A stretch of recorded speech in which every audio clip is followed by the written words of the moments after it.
मधुबनी जिला के सुदई गांव में छी और महादेव के पूजा के एखन हमरा लगैया मौसम चल रहा है। हर जगह महादेव के पूजा देखला भेट रहल छन और जगह जगह जे छे से महादेव के गुणगान करत लोग अपन दिन व्यतीत कर रहल छथि। हमरा एतऽ कोजगरा के प्रात से 5 दिवसीय महादेव के पूजा भ रहल अछि और जे संयोजक सब छथि हुनको सबसे बात करब। ओइसे पहले सहयोगी के कहबनि कि कनी प्रतिमा के दर्शन अहाँ लोकन के सेहो कराबैत जे मिथिला में छी वा मिथिला से दूर कतौ और बैस कऽ सुदई गाँव के महादेव और गौरी के प्रतिमा के दर्शन अपने लोकन कर रहल छी। हमरा सब जे संयोजक सब छथि हुनका सबसे बात करब और कोशिश करब जाना के बता दी ओइसे पहले कि 34 साल से एतऽ महादेव के पूजा होइत अछि और हिनका सबसे जानब जे की केना विधि विधान से एतऽ पूजा होइ छै और कतेक आसपास के गांव के लोग एतऽ प्रतिदिन जुटै छथि और एहि मेला में एहि पूजा में भागीदारी बनै छथि। की नाम छै कका?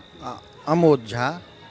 केना एतऽ पूजा होइ छै? 5 दिन के अहाँ सब एतऽ पूजा करै छी और केना की विधि विधान? एहिठाम तऽ विधि विधान से होइ छै। एहिठाम 14 गो पंडित रहै छथि, जोशी रहै छथि, वेदक ध्वन होइ छै, ओहि सब पूजा होइ छै विधि विधान से। 5-4 दिन पूजा चलै छै, 5वां दिन होम जप कऽ कऽ विसर्जन होइ छनि।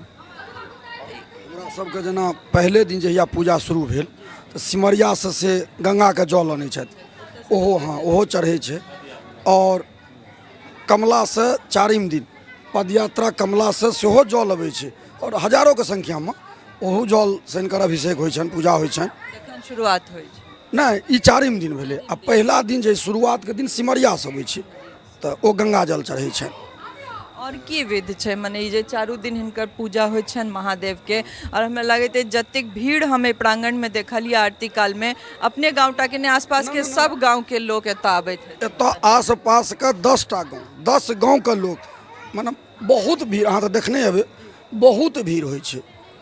जे भीड़ पूरा रास्ता जाम भए जाइ छै एकदम। देखबै आरती के साँझ में जे आरती होइ ओहिमे तऽ बहुत भीड़ होइ छै और बहुत श्रद्धालु दर्शक सब अबै छथि, ताहिमे नहि कोनो कमी छै। कोजगरा के प्रात से एतऽ शुरुआत? कोजगरा के दोसर दिन नेक्स्ट डे प्रात भेने 5 दिन तक लगातार 4 दिन पूजा भेल, 5म दिन हमरा सबके विसर्जन भऽ गेल। तो एतऽ जे विधि विधान से पूजा होइत है से कतेक साल से? 34 साल से तो हमर मतलब हम सुनलहुँ कि 34 साल से भऽ रहल छी, तऽ कतेक अहाँ सब कहिया से देख रहल छी? 34 साल से होइ छै। 34 साल ई 34म साल छियै पूजा होइ छै। अहाँ सबके पुरखा सब सेहो करैत आयल हेथिन? नहीं, हमरे सबसे शुरू भेलै। हाँ तऽ वएह छै। अब देखियो मूर्ति प्रतिमा देखियो केहन विलक्षण छथि।